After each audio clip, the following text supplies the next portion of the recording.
telling gaze. One morning, Flora invited her father, Heis, over for breakfast with her and Rondu. Heis arrived at Flora's house with a cheerful and happy demeanor. As breakfast began, Rondu fixed his gaze on Heis, his eyes burning with deep-seated hatred, though he said nothing. Flora was engrossed in conversation with her father and didn't notice Rondu's intense stare, but Heis, being a keen and experienced observer, immediately picked up on the signal in Rondu's eyes. Heis excused himself abruptly. "Goodbye, you two. I just remembered I have an urgent matter to attend to. I must go now." Flora, surprised, asked, "But, father, you haven't finished your breakfast yet?" Heis only smiled and walked out of Flora's house. It seemed Heis had understood that Rondu had fully regained his memory and was aware of his schemes. Throughout the breakfast, Rondu's eyes never wavered from Heis. His gaze was a mix of anger, betrayal, and a fierce determination to confront the man who had manipulated his life. His eyes, dark and unblinking, bore into Heis with a silent accusation. Heis, though outwardly calm and composed, felt a chill run down his spine. He could read the emotions in Rondu's eyes as clearly as if they had been spoken out loud. There was no need for words, the message was unmistakable. Rondu knew everything. As Flora chatted happily with her father, oblivious to the silent confrontation happening right beside her, Heis' mind raced. He had always been one step ahead, but now he felt the precariousness of his position. Rondu's stare was not just an expression of anger, but a declaration of awareness and impending reckoning. Heis tried to maintain his cheerful facade, but he could feel the weight of Rondu's gaze pressing on him. It was a gaze that promised justice, that signaled an end to Heis' manipulation and deceit. Heis understood that he had to leave before the tension broke into open conflict. Heis forced a smile and walked out of Flora's house. Each step he took away from the breakfast table felt like an escape from the truth that Rondu's eyes had conveyed. Heis knew that the time of reckoning was near. Rondu had pieced together the fragments of his past, and with that knowledge came the power to dismantle Heis' carefully constructed facade. Once outside, Heis allowed his composed expression to falter. He took a deep breath, contemplating his next move. He had always prided himself on his ability to control and manipulate those around him, but Rondu's silent declaration had shaken him.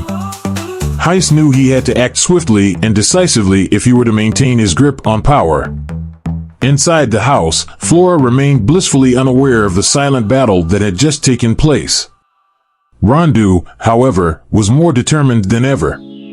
The hatred in his eyes had not gone unnoticed, and he knew that Heis would now be even more dangerous. Rondu had to be careful, but he also had to be resolute. The truth was out, and there was no turning back. As Heis walked away from the house, he thought about the future. His carefully laid plans had been exposed, but he was not one to give up easily. He would need to rethink his strategy and find a way to neutralize Rondu before the young man could fully act on his newfound knowledge. For Rondu, the moment was a turning point. He had silently declared his awareness to Heis, and now he had to prepare for the inevitable confrontation. His gaze had communicated everything he needed to say, and Heis had understood. The game had changed, and Rondu was ready to face whatever came next. Tears of betrayal. Rondu turned to Flora and spoke softly, "I'm almost fully recovered. 90% of my memories have returned. There are still some things I can't remember, but Silverback is still a part of me at times." Flora gave a smile that was tinged with confusion and unease. "Congratulations," she said. Rondu looked at her intently. "Do you know Silverback?" "I am him."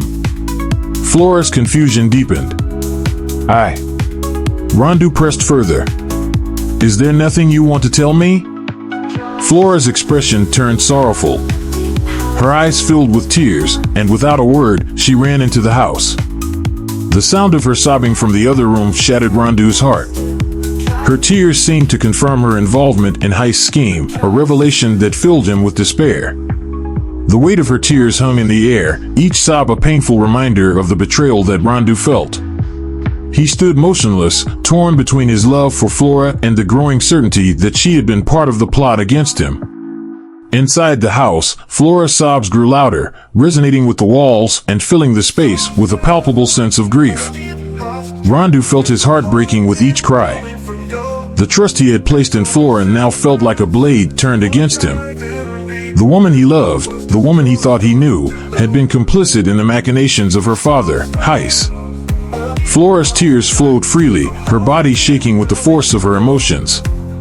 She pressed her face into her hands, trying to stifle the sobs, but the pain was too great. The realization of her betrayal and the impact it had on Rondu was too much to bear. She had been caught between her loyalty to her father and her love for Rondu, and now the consequences of that conflict were laid bare. Rondu's mind raced with memories and questions. He recalled moments when Flora's behavior had seemed odd, times when she had been overly insistent on certain actions or decisions. He had dismissed them as inconsequential, but now they took on a new, sinister significance. Had she always known? Had she been guiding him according to Heiss' plan all along?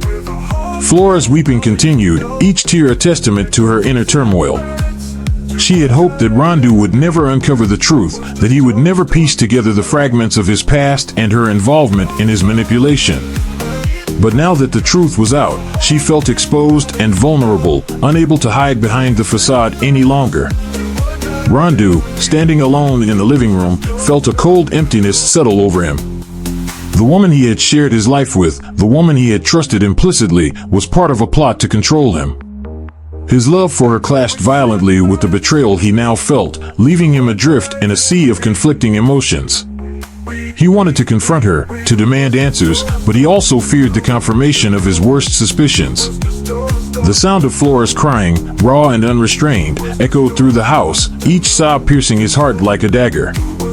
He felt a profound sense of loss, not just of his memories, but of the trust and love he had once cherished. Flora's tears were a silent confession, a wordless admission of guilt and regret. She knew that her actions had irrevocably damaged their relationship, and the weight of that knowledge crushed her. She had been a pawn in her father's game, but now the consequences of that role were painfully clear. Rondu took a deep breath, trying to steady himself. He knew that the path ahead would be difficult, filled with hard decisions and painful truths. Flora's betrayal was a wound that would not heal easily, but he needed to confront it, to understand the full extent of what had happened. The morning light filtered through the windows, casting long shadows across the room. Rondu felt those shadows stretching into his soul, mirroring the darkness he felt within. He closed his eyes, trying to shut out the sound of Flora's crying, but it was impossible. Her tears were a haunting reminder of the love and trust that had been shattered. As he stood there, he realized that the journey to uncover the truth was far from over. Flora's involvement in Heiss' scheme was just one piece of a much larger puzzle, a puzzle that he needed to solve if he was ever to find peace. But at that moment, all he could do was listen to the sound of Flora's tears and feel the overwhelming weight of their shared sorrow. Rediscovering the flower storm fist. Rondu looked out the window, feeling a deep sadness. The voice in his head spoke up again, "We have more important matters to discuss." Rondu replied despondently, "What is it?" The voice continued, "You cannot defeat Heiss or Sunni or Eagle as you are now." Rondu remained silent but internally acknowledged the truth of this statement. The voice pressed on, "You need to be well equipped to face Heiss or Sunni or Eagle." Rondu grimaced, "Just pick one name, and I understand." The voice persisted, "Do you remember what your master told you before he passed away?" Rondu suddenly recalled his master's final words, "Remember what I have taught you. The flower storm fist has incredible potential. You must perfect it, unlike me." Rondu realized he still had one martial art technique left unfinished. Beyond the four supreme skills of Fire Dragon Fist, Ice Storm Sword, Shadow Cloud Kick, and Silver Moonlight, there was the Flower Storm Fist that his master had mentioned, though he couldn't clearly remember its techniques. Determined, Rondu decided to embark on a journey to Mount Evi. The morning sun had risen higher, casting its golden rays upon the land as Rondu gathered his things. The weight of recent events and the sadness from his confrontations with Flora and the revelations about Heiss pressed heavily on his shoulders. Yet, the realization of an untapped potential within him, something his master believed in, sparked a glimmer of hope and resolve. With each step toward the mountain, Rondu's thoughts raced. The Flower Storm Fist was a mysterious and powerful technique his master had mentioned but never fully taught. It was said to combine the elegance and fluidity of nature with the raw power of a storm. If perfected, it could provide the edge Rondu needed against the overwhelming force of Heiss, also known as Sunni or Eagle. As he ascended the familiar path to Mount Evi, Rondu's mind wandered back to the days of his training. He remembered the intense sessions, the harsh lessons, and the moments of profound wisdom imparted by his master, Tammy. Each memory fueled his determination to uncover the secrets of the Flower Storm Fist. The path grew steeper, and the air thinner as Rondu climbed higher. The mountain seemed to welcome him back, the trees whispering secrets in the wind, the rocks holding ancient strength. A lingering presence on Mount Evi. When Rondu reached the summit of Mount Evi, a melancholic sadness washed over him. The once vibrant presence of his beloved master, Tammy, was conspicuously absent. The training ground that had been filled with wisdom, strength, and the gentle guidance of his master now felt empty and silent. Rondu closed his eyes, letting the memories of his time here flood back. He could almost hear his master's voice, offering guidance and encouragement, his steady hands correcting Rondu's stance, his eyes filled with pride and kindness. The trees, the rocks, the very air seemed to breathe the essence of Tammy. He stood still, allowing the sensations to wash over him. The cherry blossom trees swayed gently in the breeze, their petals falling softly to the ground. Each petal that landed felt like a silent whisper from the past, a reminder of the lessons learned and the bond shared between student and master. Rondu opened his eyes and gazed at the stone bench where they often sat and discussed the philosophies of martial arts and life. He could still see Tammy's serene face, the lines of experience etched into his features, the calm and wisdom in his eyes. That stone bench now seemed to hold the weight of those countless conversations, a silent monument to their time together. He walked over to the large, flat rock where they had practiced the Fire Dragon Fist.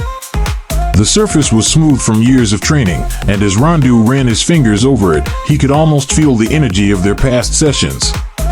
It was as if the rock itself had absorbed the essence of their efforts, standing as a testament to the countless hours of dedication and discipline. Rondu then turned to the cherry blossom trees, their branches reaching out like the gentle arms of his master. The rustling leaves and the soft fall of petals felt like a comforting presence, as if Tammy was still there, watching over him.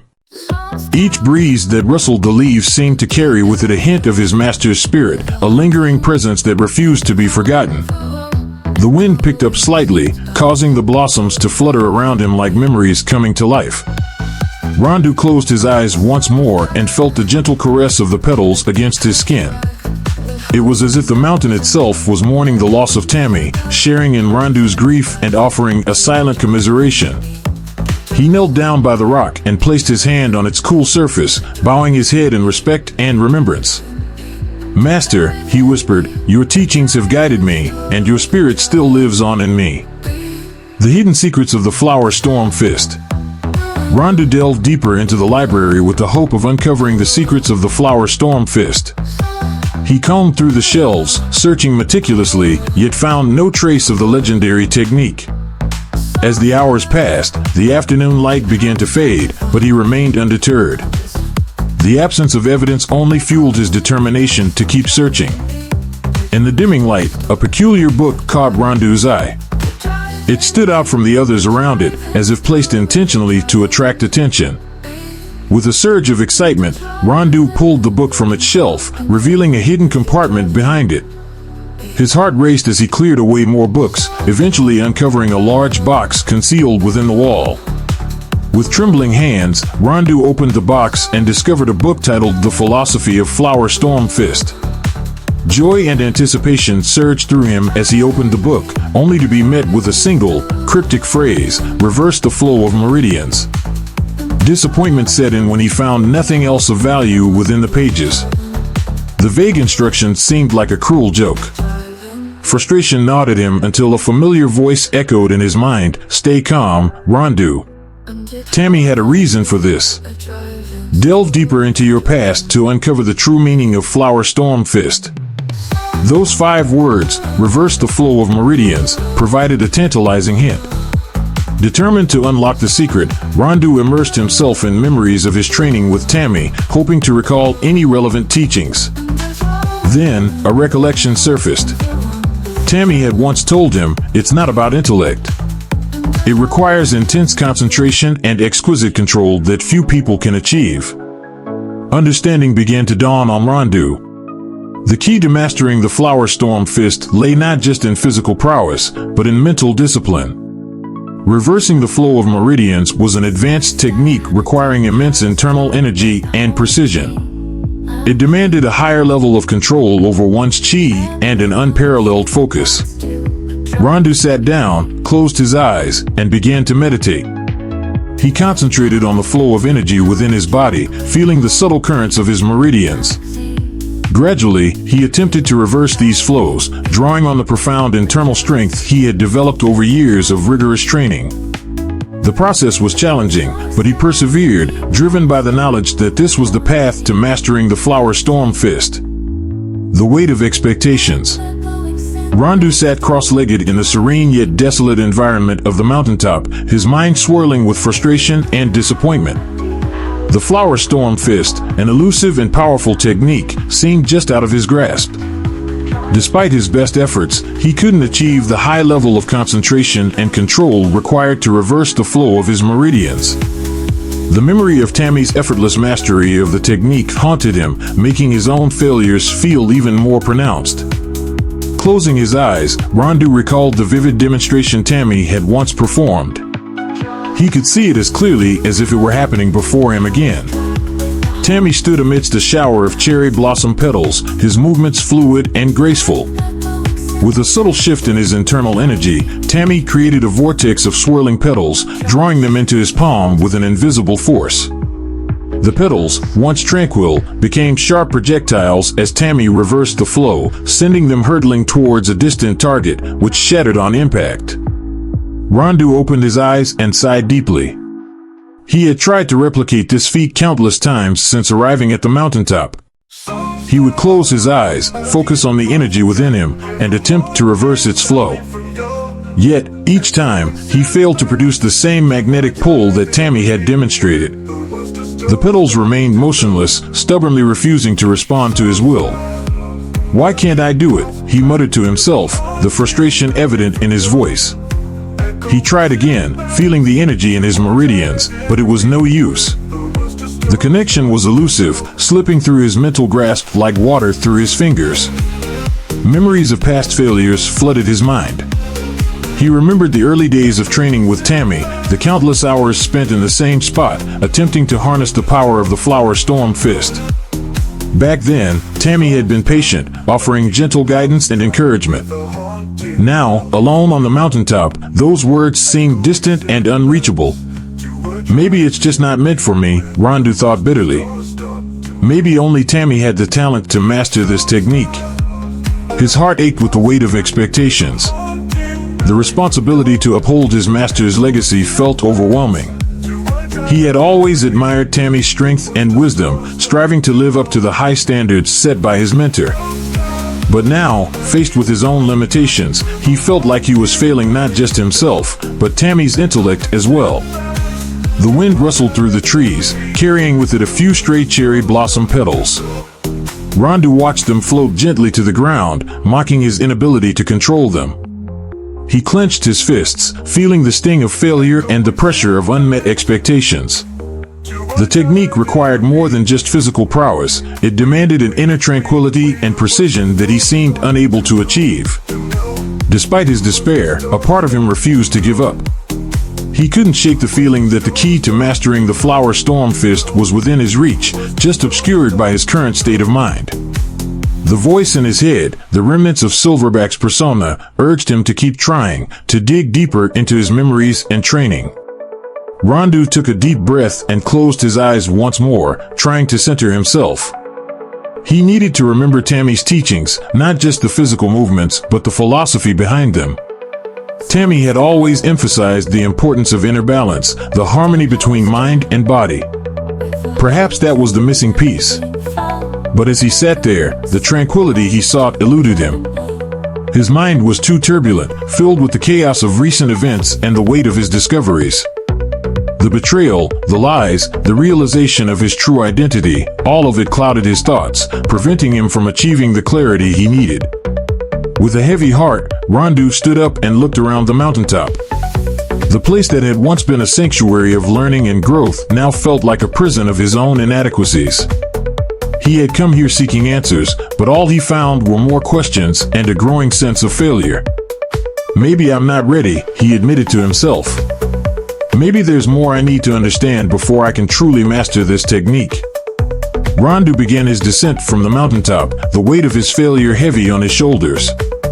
He knew he couldn't give up entirely, but he needed to find another way to reach the inner peace and control required for the Flower Storm Fist. As he walked, he resolved to continue his journey of self-discovery, hoping that one day he would unlock the secrets that still eluded him.